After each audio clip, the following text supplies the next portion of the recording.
Retrouvez votre magazine Entretien les mardis à 21h45 et vendredis à 16h en rediffusion sur Digital Congo.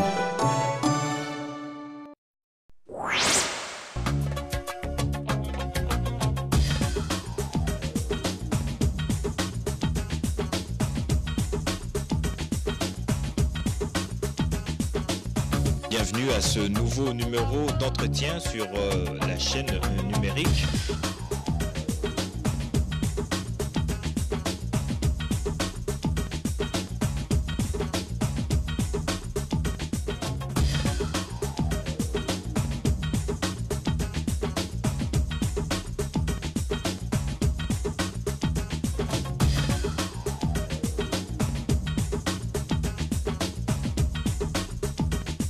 Bonsoir madame, mademoiselle, monsieur, merci de nous retrouver pour ce nouveau numéro d'entretien sur Digital Congo Télévision, votre grand rendez-vous du mardi soir à la télévision et du samedi soir à la radio. Merci d'être des nôtres, vous l'avez vu pour ceux qui nous suivent à la télévision sur ces images que je reçois ce soir, quelqu'un que vous connaissez certainement, il s'appelle José Makila, bonsoir.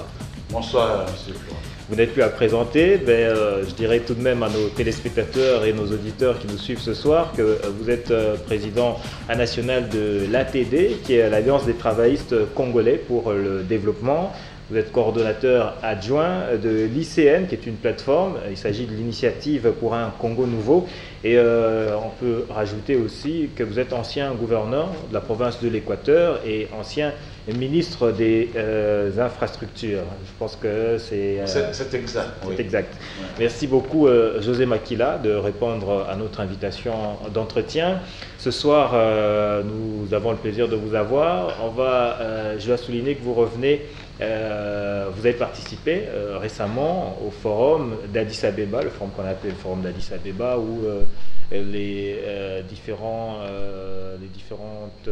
parties ont été représentées à Addis Abeba pour des assises bien particulières. Il s'agissait des assises qui sont tenues sous le thème « Élections RDC, solutions africaines ». Alors il a été question, José Makila, vous allez nous éclairer, d'évaluer le processus en cours en République démocratique du Congo pour les élections et puis voir aussi comment, dans quelle mesure avoir un climat apaisé pour ces élections. D'abord, pourquoi de telles assises se sont tenues à Addis Abeba et non pas à Kinshasa? Merci Flore de m'avoir offert cette opportunité de pouvoir m'exprimer en ce qui concerne ce forum d'Addis Abeba. On a été invité, les partis politiques de l'opposition ainsi que de la majorité présidentielle, les institutions de la République, je parle du ministère de l'Intérieur et la CENI, la société civile et la confession religieuse. Tous les acteurs étaient présents à Addis Abeba, du moins ceux qui ont été invités. L'Union africaine avait trouvé bon de nous offrir un endroit, un forum de discussion. Essayer de voir la dialectique en ce qui concerne la problématique des élections. L'état des lieux du processus électoral et les pistes de solutions pour avoir un climat apaisé avant, pendant et après les élections. Nous sommes arrivés à Addis Abeba, c'était le 25 de ce mois, le mois dernier d'ailleurs, 25 septembre.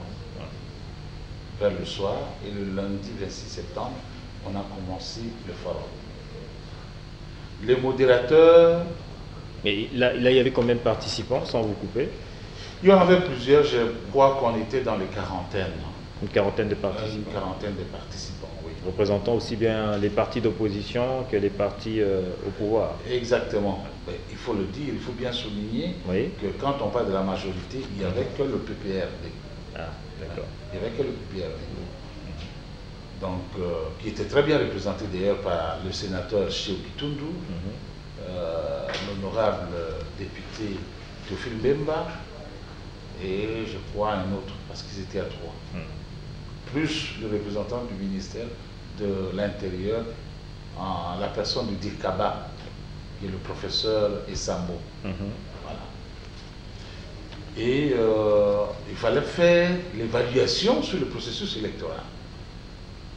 Et d'entrée de jeu le lundi, c'est la CENI qui avait pris la parole, qui nous a étayé, détaillé tout le processus de l'installation de la CENI jusqu'à l'enrôlement.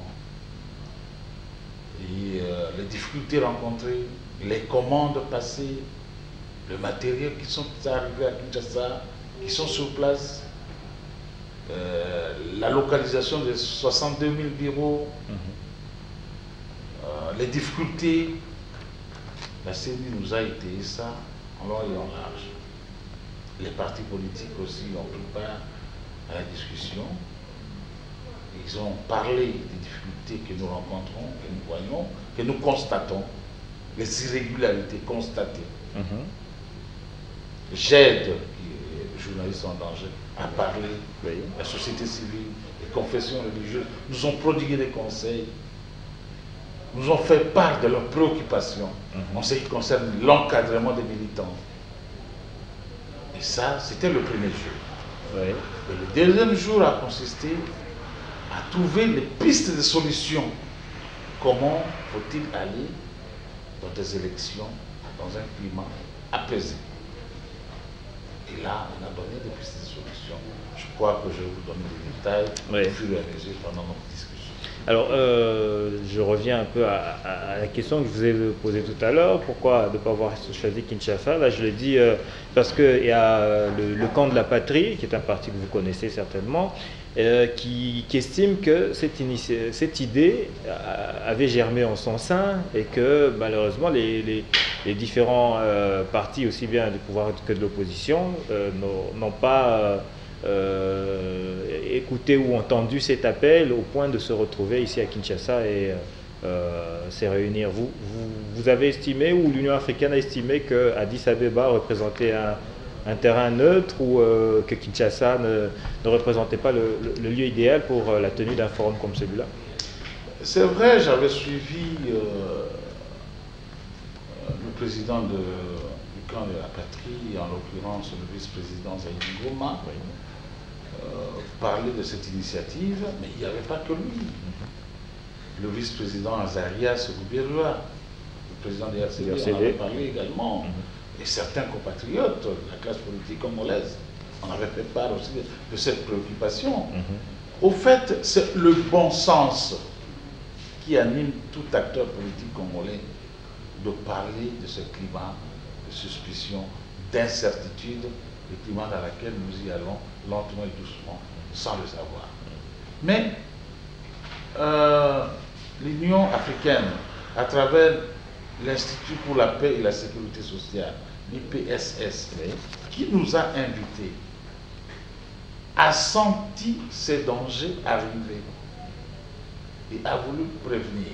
Parce qu'on dit gérer, c'est prévoir. C'est pourquoi elle a lancé cette invitation, je parle de l'Union africaine, pour que nous puissions trouver des solutions africaines avant que nos cases s'ébrullent, entre guillemets. Ça pouvait se tenir à Kinshasa, ça s'est tenu à Addis Abeba. Qui ne vous dit pas que demain ça pourrait se tenir à Kinshasa? Donc nous sommes allés là-bas, pas pour dire qu'à Kinshasa, on ne peut pas s'exprimer ici en ce qui concerne nos problèmes. Non, on ne dit pas ça. Mais l'invitation a été lancée par l'Union africaine et nous y avons répondu. C'est justement ça. Alors ces solutions africaines, vous les avez finalement trouvées pour aller de manière apaisée vers les élections et avoir des scrutins apaisés et la période post-électorale aussi apaisée? D'abord, ce n'est pas une solution trouvée. Nous ne sommes pas allés dans une négociation. J'ai parlé tout à l'heure de dialectique. Ça a été dit en 1818 avec Karl Marx, avec Socrate, avec tout le monde. La dialectique. C'est un forum, on vous offre un forum de discussion où vous sortez des thèses, l'antithèse, vous débattez, ainsi de suite. On ne cherche pas nécessairement à avoir une solution. Ce n'est pas un dogme, non plus. Nous partons discuter, poser des vrais problèmes. Mais qu'est-ce que l'Addis Abeba a résolu comme problème? Un, la CENI a reconnu qu'il y a eu des irrégularités pendant sa première opération, qui est la révision du fichier électoral. Des irrégularités du fait de la CENI ou Non, des irrégularités du fait des gens que la CENI a qualifiés de doublons criminels. C'est-à-dire des gens qui se sont fait enrôler expressément 2, 3, 4 fois. Et la CENI a reconnu ça à 60% à caractère criminel. Ah, donc ces doublons sont déjà identifiés. Sont identifiés, donc selon la CENI. Donc c'est un problème quelque peu déjà résolu, je pense, si c'est déjà Ce identifié. n'est pas résolu. Dire que c'est résolu, c'est trop tôt. Ou qui envoie des résolutions. On voit des résolutions. Ouais. Parce que nous disons, si ces problèmes, si ces multiples problèmes sont résolus, il devait y avoir des conséquences logiques. Ouais. Quelles sont les conséquences logiques par rapport aux doublons? C'est le nombre d'enrôlés qui devait diminuer et qui devait immédiatement se rapporter sur le quotient électoral, qui est passé de 64 000, qui devait automatiquement diminuer. Mais on ne l'a pas senti. Ça, c'est un des deux. Il y a certaines circonscriptions qui ont perdu des sièges à cause de ces doublons. Est-ce que ces circonscriptions ont repris leurs sièges comme en 2006? Non. Donc nous disons que les problèmes ne sont pas résolus. Ça, c'est un. Deuxième problème, deuxième difficulté que connaît la CENI, c'est l'achat de matériel et le déploiement de ces matériels sur le terrain. Les illusoires sont là, mais les urnes, ça, c'est un sérieux problème. Les urnes ne sont pas encore disponibles. Les urnes ne sont pas encore disponibles. Ça, c'est un problème. Deuxième problème, il faut localiser 62 000 bureaux de vote qui seront transformés à la fin de scrutin par le dépouillement, le bureau de dépouillement. Est-ce que ces 62 000 bureaux de vote sont déjà localisés? Parce qu'il ne faudra pas qu'on mette les bureaux de vote à 50 km de distance l'un à l'autre. Je ne vois pas, nous ne voyons pas. Oui. Je parle de discussion. Nous ne voyons pas nos compatriotes se déplacer à 50 km à pied pour aller voter et rentrer. C'est pratiquement impossible. Et nous n'accepterons pas aussi avoir un président de la République élu à 20% des participants par rapport à la population congolaise. Vous voyez, tout ça, ce ne sont que des difficultés. Alors, est-ce que ces bureaux-là, ce ne sont pas simplement ceux qui avaient déjà été identifiés à l'époque par la CEI, qui seront repris et voire peut-être améliorés? Mais si ces bureaux-là ont été identifiés par la CEI et doivent être repris par la CENI, mais pourquoi envoyer une autre mission? Parce qu'ils sont là identifiés. Mais si on envoie une mission pour identifier les bureaux, c'est que ces bureaux-là n'existent plus. C'est là le vrai problème.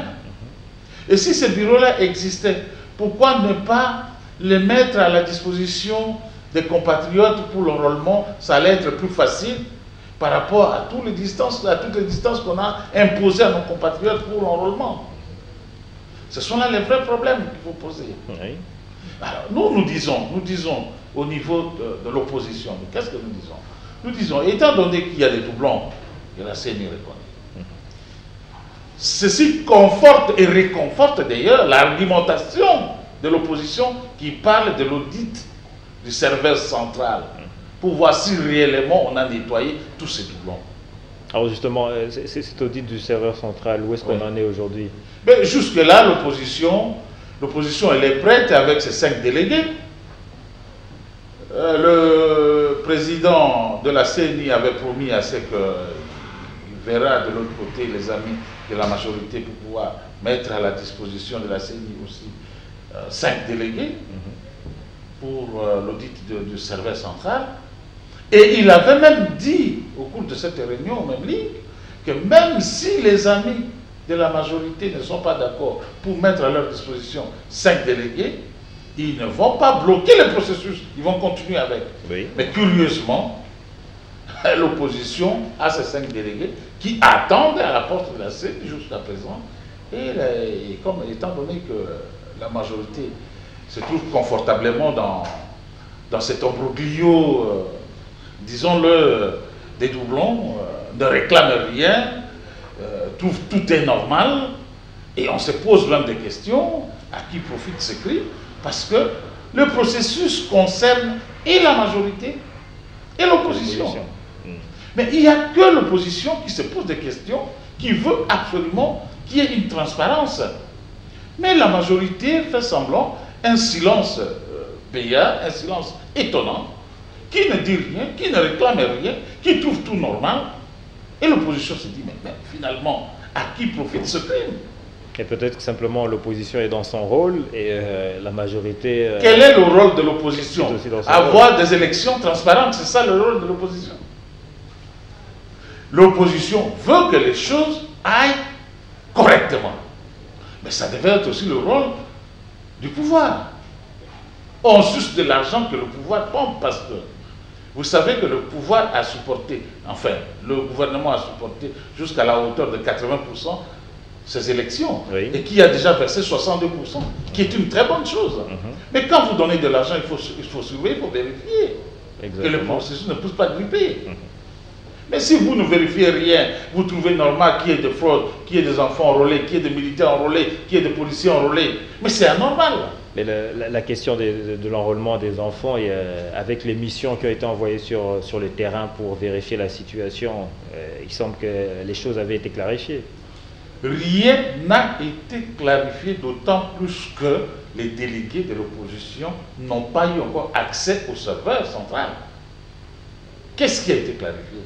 Il faut que donc la clarification définitive, c'est l'accès au serveur central pour savoir si réellement tout a été nettoyé et correctement nettoyé. C'est ça la clarification. Alors, pour revenir au forum, vous disiez que cette situation avait été présentée par un délégué de la CENI. Vous pouvez nous dire, il s'agissait de qui exactement? Ben oui, il s'agissait du premier rapporteur, M. Ndaye, qui a très bien présenté tout ce que la CENI a fait depuis son installation jusqu'à présent, qui a défendu le travail de la CENI bec à ongle, mais il y a eu un bémol. Lequel? Mais quand le rapporteur, membre du bureau, dit que techniquement, la CENI ne peut pas organiser les élections le 28 novembre, mais politiquement, elle en est capable. Qu'est-ce que cela veut dire? Nous disons tout simplement. Qu'est-ce que ça veut dire clairement? Ça veut dire clairement que la CENI, c'est une structure technique. C'est une institution à l'appui à la démocratie qui est technique, qui n'est pas politique. Même si les acteurs sont issus de la politique. Mais cette structure, elle est politique. Elle ne peut pas nous dire que techniquement, elle est incapable d'organiser les élections le 28 et politiquement, elle en est capable. Nous trouvons qu'il y a anguille sous roche. Ça a été dit au vu et au su de tout le monde. Donc tout le monde a suivi, comme moi, que ce soit la majorité comme l'opposition, que le rapporteur représentant valablement la CENI au sein du forum l'a dit tout haut, que techniquement c'était impossible, mais politiquement c'était faisable. Politiquement c'est faisable, cela signifie concrètement quoi? Mais il faut poser la question à la CENI. C'est la raison pour laquelle vous voyez que l'opposition n'est pas d'accord pour que nous puissions aller aux élections à la précipitation. Au fait, la question est celle-ci. Pourquoi nous allons aux élections? À quoi servent les élections? Les élections, c'est pour que le souverain primaire désigne les gens qui doivent les diriger, qui doivent être à la destinée de ce pays. Mais si nous allons aux élections seulement par la volonté que j'y suis, j'y reste, ce n'est plus les élections. Et il faut le dire aussi, Flore, oui, que les élections et la démocratie, c'est un état d'esprit. Est-ce que nous allons aux élections pour que, si je ne gagne pas, c'est que le peuple ne veut plus de moi, il faut que je cède? C'est ça. Est-ce que cet état d'esprit règne vraiment au sein de la majorité présidentielle? Est-ce que cette majorité, comme disaient certains amis à Addis Abeba, ce pouvoir-là gouverne avec défi et arrogance. J'y suis, j'y reste. Non. Nous allons aux élections pour que le souverain primaire nous désigne, décide sur notre sort, pour les gouvernants. Oui, on vous avait donné 5 ans, vous nous avez donné un programme quinquennal, vous nous avez donné un programme qui s'appelle 5 chantiers, vous avez réussi 1 ou 2, 1 sur 5, ça fait que 4 vous n'avez pas réussi, donc vous avez échoué, vous devez quitter. Et c'est le peuple qui décide. Ce n'est pas nous qui décidons. Ce n'est pas la classe politique qui décide, c'est le peuple qui décide. Et le processus électoral appartient d'abord aux partis politiques qui s'en approprient. C'est pourquoi la confession religieuse nous avait demandé, dans le plaidoyer avait dit, demandé à tous les partis politiques d'éduquer nos militants. Est-ce que ce travail-là, il se fait au niveau des partis politiques? Nous devons le faire. Vous ATD, vous le faites? Nous le faisons, nous le faisons. Vous n'avez jamais vu les militants de l'ATD dans la rue en train de crier, de jeter de la pierre. Peut-être pas c'est de l'ATD. Comme vous le faites pas plus tard qu'hier. On a vu la Ligue des jeunes du PPRD prendre tout le monde, prendre les pommas dans la rue et aller attaquer à l'UMT. Ça ne se fait pas. Quand vous dites vous vous adressez à moi ou au PPRD? Non, je m'adresse au PPRD, excusez. Voilà. Donc, c'est vrai, justement, vous êtes allé pour trouver des solutions pour que ce genre d'actes ou d'actions ne soit plus mené, que ce soit du côté de la majorité ou du côté de l'opposition, puisque des cas sont... on peut trouver des cas de part et d'autre. Alors, de manière concrète, qu'est-ce que vous avez donné comme recommandation aux différents partis qui étaient représentés sur place? Notamment, là, vous venez de dire qu'il faut que chaque parti prenne la responsabilité de conscientiser ses militants. Et à part cela, oui, de manière concrète, vous avez pris des actes d'engagement? Oui, de manière concrète, nous nous sommes dit ceci. Étant donné que les irrégularités sont reconnues par la CENI, ok? Étant donné que le délai imparti pour que la CENI puisse mettre à la disposition de la République le matériaux, que sais-je encore, pour l'organisation de ces élections, le temps n'est pas avec nous, le temps est très court. Nous pouvons donner une prolongation à la CENI. Mais ceci n'entame en rien la légitimité de nos institutions. Parce que l'article 70 de notre Constitution et l'article 103 de notre Constitution ne donnent pas de vacances ou d'illégitimité à qui que ce soit. C'est connu de tous, je ne suis pas là pour le répéter. Et ça sont les articles qui parlent notamment du mandat du président de la République. Président de la République et des députés nationaux. Ces articles sont là. Mais des articles qui ne sont pas perçus de la même manière par tous les partis d'opposition. L'interprétation de la Constitution ne dépend pas d'un individu. La Constitution, c'est la loi fondamentale. Donc il ne faut pas dire que moi j'interprète à ma manière. Non. L'interprétation de la Constitution, si vous en êtes incapable, vous devez aller voir la Cour constitutionnelle. Et voilà encore une raison de plus, parce que dans la recommandation, nous avons demandé à ce que la Cour constitutionnelle soit instituée selon notre propre Constitution. Pourquoi? Parce que c'est vrai que la Cour suprême de justice fait fonction de la Cour constitutionnelle. Mais cette Cour suprême de justice ne nous inspire pas tellement confiance. Je vous donne l'exemple. Moi-même, j'en suis victime de cette Cour suprême de justice. C'est-à-dire, comment? J'avais introduit une requête. Je l'ai retirée. Moi, j'ai introduit une requête. J'ai retiré ma requête auprès de la Cour suprême. Mais la Cour suprême, malgré mon retrait de requête, a quand même statué là-dessus. Voilà. Quel genre de Cour suprême? Peut-être que vous ne l'avez pas retiré. Non, c'est pour vous dire. Non, c'est pour vous dire tout simplement que même les hauts magistrats, ne respectent pas la Constitution en son article 28. Que dit la Constitution en son article 28? Vous ne devez pas obéir à un ordre mal donné, un ordre illégal. Vous ne devez pas obéir à ça. Même les hauts magistrats obéissent à des ordres illégaux. Donc votre démarche, notre démarche est que nous ne pouvons pas aller aux élections pendant qu'il y a cette même Cour suprême. Il faut qu'on institue la Cour constitutionnelle. C'est important, c'est très important pour régler les contentieux électoraux. Vous inscrivez ça dans les préalables? Nous inscrivons ça dans les préalables, pas dans les solutions. Et nous disons aussi, il faut que la CENI, qui est une église au milieu du village, puisse nous donner l'accès au serveur central. Je ne suis pas d'accord avec les amis qui disent oui, les élections, c'est manuel, ce n'est pas électronique. Non! Nous devons savoir ce qui est logé dans le serveur central avant qu'on puisse avoir le résultat. C'est tout à fait normal. S'il y a des doublons, qu'est-ce qu'on va faire? C'est facile de dire, oui, c'est de se montrer plus civilisé en disant non, le vote n'est pas électronique, le vote est manuel, pourquoi on réclame le serveur central? Non, non, là n'est pas le problème. Parce que le CTS a dit, excusez-moi, je vais vous donner, le CTS a donné les doublons. Je prends l'exemple de l'Équateur, plus de 200 000 doublons. Et qu'est-ce qui nous garantit que ces doublons ont été effacés au niveau du serveur central? Qu'est-ce qui nous garantit?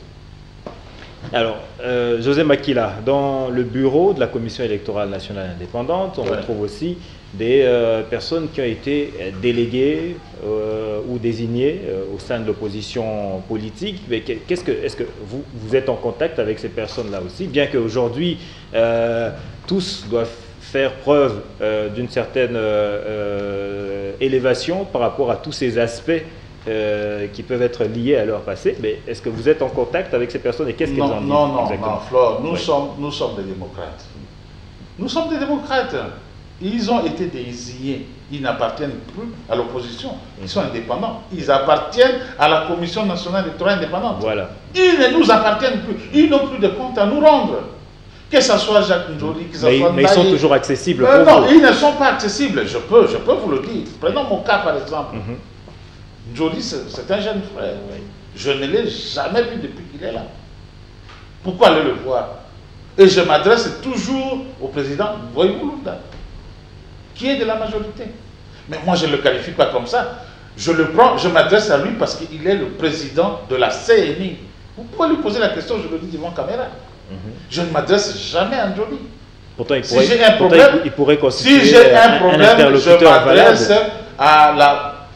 au président de la Commission nationale électorale indépendante, qui est le président Boy Mulunda, point barre. Il n'a pas de couleur, d'après moi. Parce que je suis républicain, je crois à mes convictions républicaines. Donc, il n'y a pas à dire parce qu'ils appartiennent à la majorité ou... Non, c'est pourquoi nous demandons, parce que nous, de l'opposition, nous sommes démocrates et nous sommes républicains. C'est parce que nous avons envoyé des délégués. Et nous ne voulons pas compter sur ces délégués. Nous comptons sur leur neutralité, leur impartialité. Raison pour laquelle nous voulons contrôler le serveur central. Ça fait mal, pourquoi? Le serveur central nous appartient. Ceci a été acheté par le fonds congolais, par le fonds des contribuables. Et ce travail, c'est pour que les Congolais puissent savoir qu'est-ce qu'ils veulent réellement. Nous voulons avoir cette visibilité.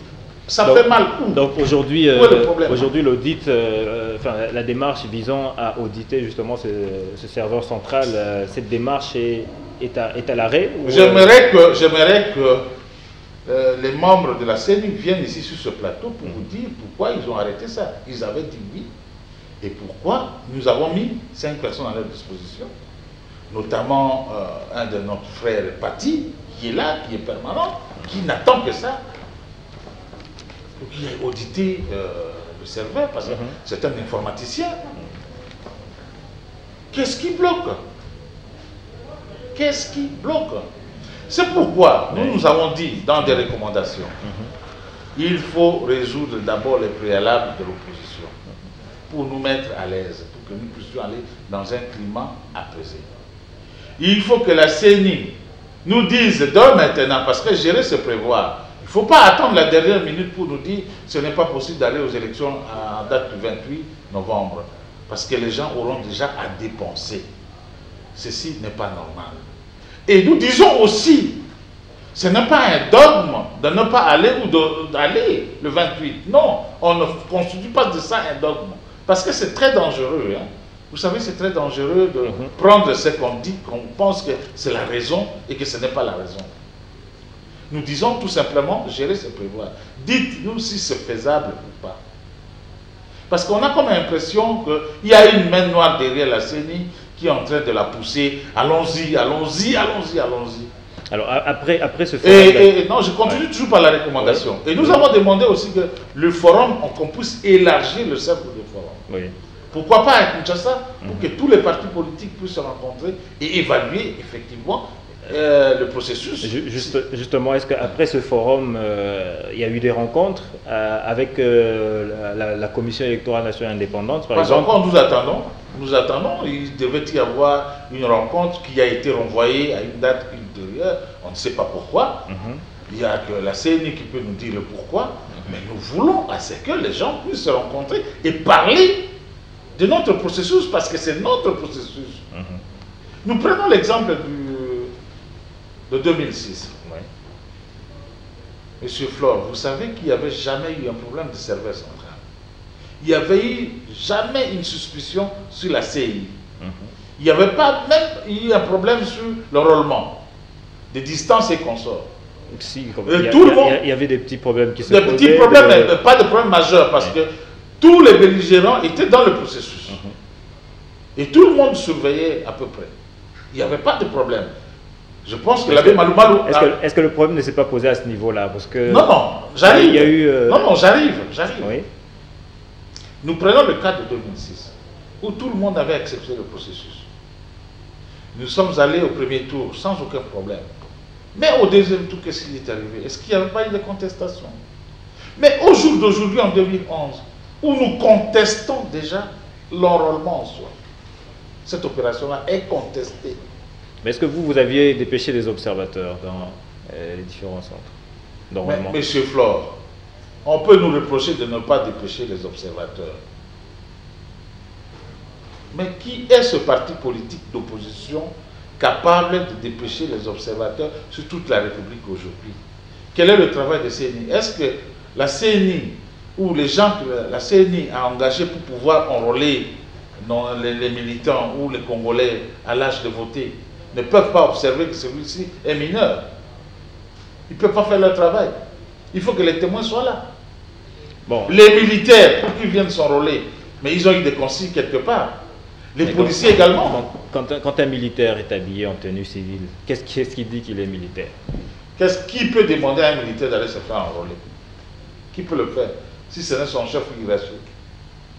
Vous estimez que si un militaire va se faire enrôler, c'est... Oui. Qui peut le lui demander, tout en sachant qu'il n'a pas le droit? Qui peut le lui demander si ce n'est que son chef hiérarchique? Bon, ça, ce serait un peu hasardeux d'affirmer ça comme ça. Mais c'est parce que c'est vous qui le dites, parce que le militaire connaît bien le droit. Et il sait qu'il n'a pas le droit de voter. S'il le fait, il sera arrêté. Mais on sait qu'ici, nos frères qui sont militaires ont des cartes d'enrôlement. Vous avez... Et ils le disent, vous pensez... Bien sûr, on a... N'allons pas plus loin que les militaires. Oui. Au forum, on nous a donné l'exemple. Il y a eu 11 citoyens américains qui sont venus ici, qui ont sillonné les 11 provinces. Oui. Et chacun d'eux a eu une carte d'enrôlement. Ah, donc ce sont des personnes qui sont déjà identifiées. Ce sont des gens... je donne l'exemple. Ces personnes qui seraient c'est pour vous dire, des militaires ou des policiers qui se seraient enrôlés sont des personnes déjà identifiées. L'inquiétude, est-ce que vous êtes d'accord? Et donc, s'il faut faire un nettoyage au niveau du serveur, c'est une chose facile puisque ce sont des personnes qui sont déjà identifiées. Mais ça, c'est le travail de la CENI. La CENI doit faire son travail. Pourquoi elle est là? Si elle ne doit faire son travail que parce que les témoins doivent être derrière elle, à quoi ça sert? Non, c'est justement celle-là, l'implication des différents partis politiques aussi. De ne pas donner une confiance totale à la Commission électorale nationale indépendante, mais de l'accompagner dans les différentes opérations de manière à s'assurer que le processus se déroule dans les meilleures conditions. Nous devons l'accompagner, mais nous devons aussi la contrôler. Oui, parce que la confiance n'exclut pas le contrôle. Exactement. Voilà. Ouais. Alors, José Makila, malgré tout, je suppose qu'il y a quand même un minimum de confiance en ce processus et en son aboutissement, puisque vous avez vous-même déposé votre candidature pour le compte de votre parti, l'ATD. Et je pense que plusieurs membres de votre parti ont également déposé leur candidature, du moins pour les législatives. Mais ce qui me surprend, vous n'avez pas tenté la présidentielle. Pourquoi? Mais non, c'est... Vous savez, M. Flore, chacun de nous a ses ambitions. José Makila n'a jamais eu une ambition démesurée. Pour la simple raison que dans sa famille biologique comme dans sa famille politique, il y a eu quelqu'un qui a tenté cette aventure d'être candidat président de la République et qui a été au deuxième tour, et qui s'appelle Jean-Pierre Bemba. Oui. Et rien ne l'empêche qu'il revienne aujourd'hui ou demain pour refaire cette même aventure. Mais il n'a pas tenté cette fois-ci. Il n'a pas tenté, moi je ne le savais pas, parce que jusqu'à la dernière minute, je savais qu'il allait être de la partie. Mais malheureusement... vous avez peur de lui faire ombrage ou je n'ai pas peur, au contraire, je n'ai pas peur. C'était ma volonté qu'il fasse partie du jeu. C'est dommage qu'il ne fait pas partie du jeu. Mais cela ne dit pas que demain il va revenir à la course. Pourquoi je m'empresserai pour être candidat président de la République? Parce qu'il s'est déjà proclamé, il a déjà eu une longueur d'avance. Offrons-lui la chance. Tout le monde ne sera pas président de la République. Alors vous avez visé la députation nationale. Oui. Et vous comptez vous positionner aussi de manière à constituer une majorité peut-être à l'Assemblée? Mais vous savez, quand on crée un parti politique, c'est pour gouverner. Je n'ai pas créé le parti politique de l'ATD pour que je sois à la solde de n'importe qui, non. J'ai créé ce parti pour que je puisse gouverner. Raison pour laquelle nous avons aligné plus de 250 candidats à travers la République. Alors, si nous avons la chance de notre côté, certainement qu'on fera des alliances avec des amis qui auront plus de députés pour qu'on puisse gouverner. Mais nous avons un projet de société et nous voulons effectivement travailler pour la population congolaise. Alors, José Makila, quel regard vous portez aujourd'hui sur cette configuration, d'abord peut-être à la présidentielle, bien que vous n'ayez pas souhaité vous lancer dans cette course-là? À la présidentielle, 11 candidats, contrairement aux 33 candidats de 2006. Quel regard vous portez sur cette configuration-là? Maintenant, parlons d'abord pourquoi il y a peu de candidats par rapport à 2006. Parce que les règles de G n'ont pas été respectées. C'est-à-dire? Est-ce qu'il y avait vraiment une bonne raison de pouvoir changer la Constitution, de toucher à la Constitution en ces moments? Parce que la vraie raison était la raison financière. Pour passer de 2 à 1 tour. Oui, de 2 à un seul tour. Mais quand vous voyez, in fine, le coût de ces élections, c'est pratiquement, c'est même supérieur à 2 tours. Nous passons de 500 millions à 800 millions. Pourquoi on devait faire cet exercice-là de la révision constitutionnelle pour passer de 1 à un seul tour? Peut-être pour avoir de meilleures élections. C'est ça qui fâche. Organisées dans de meilleures conditions. Comme le règle de G, tout a été biaisé au départ en partant de la révision constitutionnelle, il était que normal que les gens puissent se contenter de ce qu'il y a. Voilà, mais nous sommes allés, nous n'allons pas nous mettre ici à critiquer la décision d'un congrès. Nous ne sommes pas là pour ça. Parce que le congrès est souverain, le congrès a pris une décision, bon, nous subissons. Okay. Nous sommes passés de 2 à un seul tour. Okay. Il y a eu 11 candidats. Mais ce qui est important pour nous de l'opposition, c'est d'avoir un seul candidat, un candidat commun. Raison pour laquelle je suis d'accord avec le candidat Kengwa Dondo, le président du Sénat. Parce qu'est-ce qu'il dit? Kengwa Dondo dit qu'il est candidat à la candidature commune de l'opposition. Oui. Qu'est-ce qu'il veut dire? C'est-à-dire, si aujourd'hui l'opposition dégage un seul candidat, donc lui, comme démocrate, il va l'accepter. C'est pourquoi je le soutiens. Je dis, nous devons aboutir à avoir un seul candidat face à la candidature de la majorité présidentielle. Parce que nous prenons l'alternance politique. Est-ce que c'est faisable quand on considère aujourd'hui l'opposition qu'on appelle de Fatima et puis l'opposition de Soultani, ces deux oppositions qui ont clairement démontré qu'elles ne sauraient pas arriver à un accord, et même en leur sein, ces deux oppositions ont produit plusieurs candidats. Non, il n'y a pas une opposition Fatima, El Fatima, opposition El Soultani, non, il n'y en a pas. Nous, à Soultani, qu'est-ce qu'on s'est dit? Ayons une vision, laquelle faisons un programme commun. Et c'est ce qu'on a fait. À Fatima, on continue avec la consultation. Vous avez vu, pas plus tard qu'avant-hier, le président Etienne Tshisekedi a été avec le président Kengo, il sera avec le président Kamere, avec le président Moussa Namouissi, avec le président Kacha. Vous voyez? Donc c'est la consultation. Il y a toujours un espoir. Moi, je vous assure que c'est une obligation de la part de notre peuple d'avoir un seul et unique candidat pour l'opposition politique. Et nous y arriverons. Pourtant, les élans de chacun, ou la manière dont chacun se présente, tout porte à croire que ce sera difficile à faire, à part peut-être pour Léon Kengo Adondo, qui l'a clairement affirmé, et même à la sortie du bureau où il a été du bureau de réception et de traitement des candidatures au moment où il a déposé sa candidature à la présidentielle. J'ai été avec le président Adam, il parle le même langage. J'ai été avec le président Vital Kamerhe, il parle le même langage. C'est la majorité qui pense que nous sommes dispersés. Mais ils ont été surpris à Addis Abeba quand nous sommes partis. L'opposition dans son ensemble a parlé le même langage. Sur d'autres questions, mais pas sur la candidature. Peu importe, il y a toujours un début à tout. Peu importe. De toutes les façons, c'est un problème qui ne concerne que l'opposition. Pourquoi la majorité s'en mêle? Je me pose la question de savoir. La majorité ne s'inquiète même pas de ce qui se passe au niveau de la scène comme irrégularité. Mais elle veut s'en mêler de nos propres problèmes au sein de la... Non, l'opposition s'organise comme elle s'attend. Vous allez voir, in fine, nous aurons un seul candidat. Eh bien, nous vous croyons sur parole. Vous nous croyez en tant que... Je vous crois en tant que la personne qui vous reçoit sur ce plateau et qui a le privilège d'avoir votre déclaration et qui pourra bien sûr confronter cela à la réalité dans quelques semaines ou dans quelques mois. Merci, merci monsieur.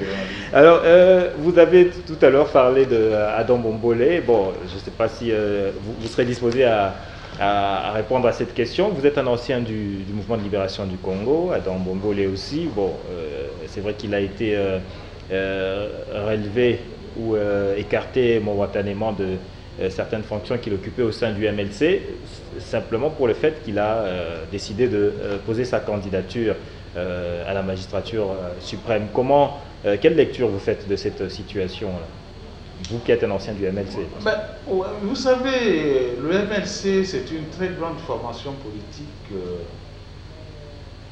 pour laquelle j'ai beaucoup de respect.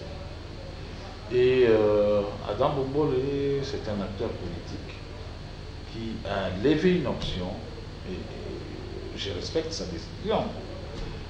Du reste, ce qui s'est passé entre Adam Bombolé et le MLC, je serais incapable de vous dire exactement ce qui s'est passé. Mais à ce que je sache, Adam Bombolé est resté en très bon terme avec le MLC et je n'ai jamais appris, il n'y a jamais eu un communiqué comme quoi Adam Bombolé a été raté du MLC. J'ai seulement suivi un communiqué disant que Adam Bombolé a été suspendu, point barre. Mais radié, non. C'est qu'il est membre effectif du MLC. Mais en ce qui concerne sa candidature, je serais incapable de vous dire quoi que ce soit. Merci beaucoup, José Makila. Je rappelle que vous êtes président national de l'Alliance des travaillistes congolais pour le développement et coordonnateur adjoint de l'ICN, qui est l'initiative pour un Congo nouveau. Alors, José Makila, avant peut-être de conclure avec vous, avant de donner votre dernier mot pour ce soir, je vais peut-être vous demander, puisque nous aussi, dans le cadre de ce magazine Entretien, nous sommes engagés dans une sorte de plaidoyer pour justement avoir des élections apaisées en République démocratique du Congo.